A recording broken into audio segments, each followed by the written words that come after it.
You remember that time you woke up and just put on a coat to go outside? No, me neither. It is all about layers. You might start with a t-shirt and then maybe a jumper and then maybe a coat over the top of that. And it is exactly the same with cycling. Now, there are enough cycling layers out there to melt anyone's brain, but luckily I've done all the hard work for you and my brain is only a little bit melted. So without further ado, this is my guide to layering up for a bike ride. Okay, so you might wonder why I've got so much stuff laid out in front of me on the table, and that is because I'm planning to go out for a ride, and I'm picking what I'm going to wear for that ride. Now, first thing I've done is check the weather outside. Been outside and it feels kind of cold. I've also checked the weather report. It looks like we're due for some rain later on, so you need to be prepared for that. Rule number one in this layering up game is being prepared and knowing what you're in for. Right, so the first thing I'm going to start off with, as it's kind of chilly outside, is a base layer. Now the clue is in the name, being a base layer. This is the layer that goes on first, and this is the one that sits next to your skin, which probably makes it the most important one to get right. They come in synthetic, like this one, this Helly Hansen. They're also merino as well. You can get short sleeve or long sleeve. I prefer the short sleeve. And they come in varying thicknesses as well, which is something to bear in mind when you're purchasing a base layer. This will go on first. Next up is the bib shorts. Now, I'm not going to wear anything underneath because these are bib shorts and that's how they're designed to be worn. These are regular bib shorts, but you can get thermal ones with fleece lining on the inside and windstopper protection in certain areas on the front. Let's change into these and then we can decide what we're going to wear next. Okay, so as you can see, I'm in my base layer and my bib shorts now. Now, the next thing I'm going to address is my top half. I need to decide what to wear over the base layer in order to insulate myself a little bit better from the elements.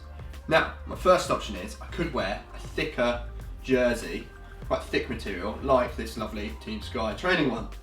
The only problem with this is it's short sleeves, and if it's windy, I haven't really got any protection from the wind. But there are things we can do to combat that. So as you can see, my arms are exposed, and if I'm riding constantly into a cold wind, that's really going to grate after some time on the bike. So I can put on some arm warmers. It's not really a layer in the fact that I'm just covering up something that's not layered already, but these are an essential accessory, great for turning a short sleeve jersey into an all year round jersey. Okay, so I've got my arm warmers on and that's taking care of my arms, but you notice I also said about wind stopping capability, and this jersey, even though it's thick, doesn't really have any. It'll insulate me well, but if there's cold breeze, that's going to get through and really chill me to the bone. There is another accessory I could put over, and that is a gilet, and luckily I have this beautiful matching one here to illustrate that point. Gilets are made from wind stopping material quite often and can sometimes be waterproof as well. If I stick this over my jersey, like so, you will notice that my torso, not my arms, but the whole of here is protected from the wind from this windstopper fabric. On the back, it's actually breathable, so a lot of the heat that I'm generating while cycling coming off my back and cooling me down. These work so well, and having the combination of a gilet and arm warmers are really good on those days where you're not sure if it's cold enough to wear all this kit. You can strip off at the top of a climb if you need to and stuff it in your back pockets. Super flexible, and I cannot tell you how useful it is sometimes to be able to take off arm warmers and whatnot when you're overheating. But it's really cold today, so I'm not going to go with this. Instead, I'm going to kill 3 birds with 1 stone and show you something else. Okay, so that multifunctional garment I'm intending on showing you is one of these, and this is a soft shell. Now, soft shells are just like jerseys, except that they often have wind stopping capabilities and waterproof capabilities built into them. Castelli Gabba is one of great quality.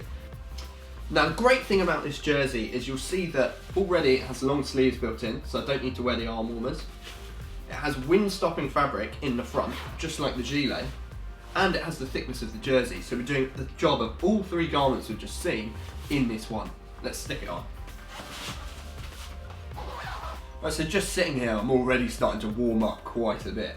The thickness of this jersey, it's almost like wearing a wetsuit, but it's really comfortable, and I feel like I'm going to be warm if I head out into the cold. Now, the weather report's saying it might rain later, so I need to take something just in case it really hammers it down. This will be fine in light rain, but I don't really fancy riding home absolutely soaking wet. And for that, I'm going to take a lightweight waterproof layer with me. Now this is made by Gore, and this is Gore-Tex, and I cannot recommend Gore-Tex more. It's breathable, which means you don't overheat too much in it, but it is also waterproof and windproof and keeps you so warm, even in torrential downpours.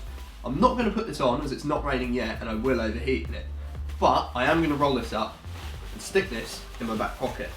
Definitely worth having something like this with you for those emergencies.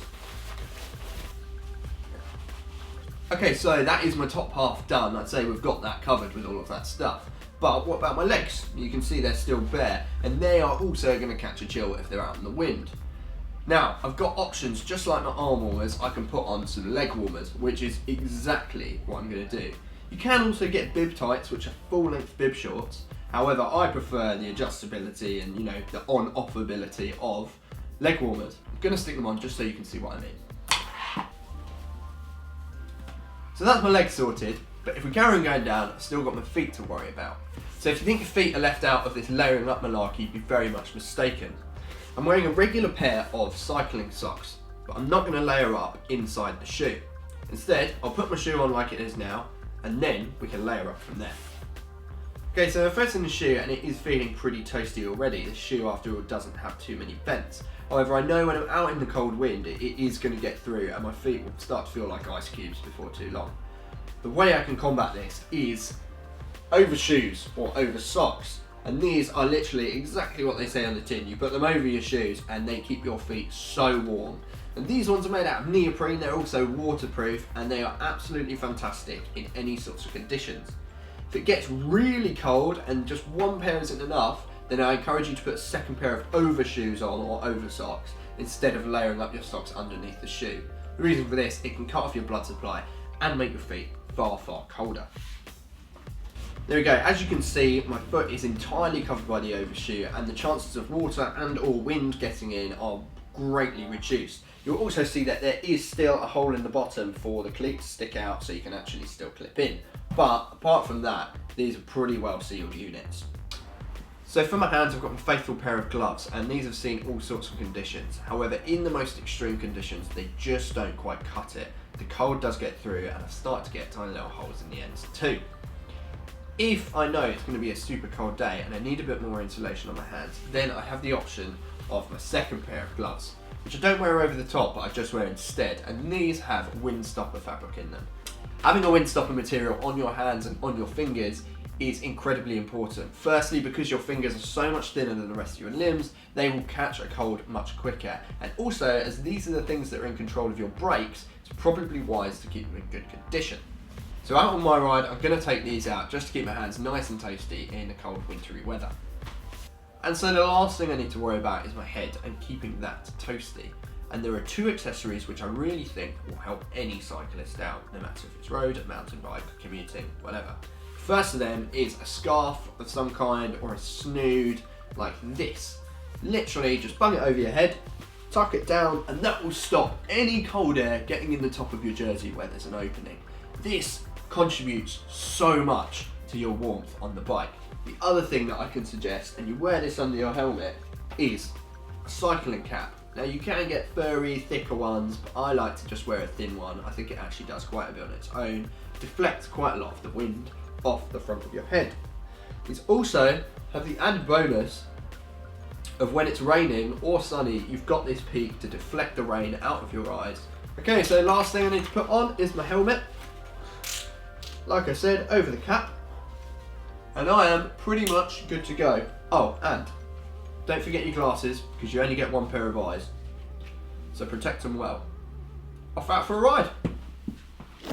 Well guys, I can indeed confirm that I was comfortable on that bike ride, and luckily the rain that was forecast didn't catch up to me, so I was carrying around that waterproof for no reason at all.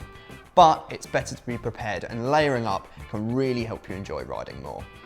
Anyway, if you have any questions or comments on what you've seen in this video, you can, as always, leave them below in the comments section.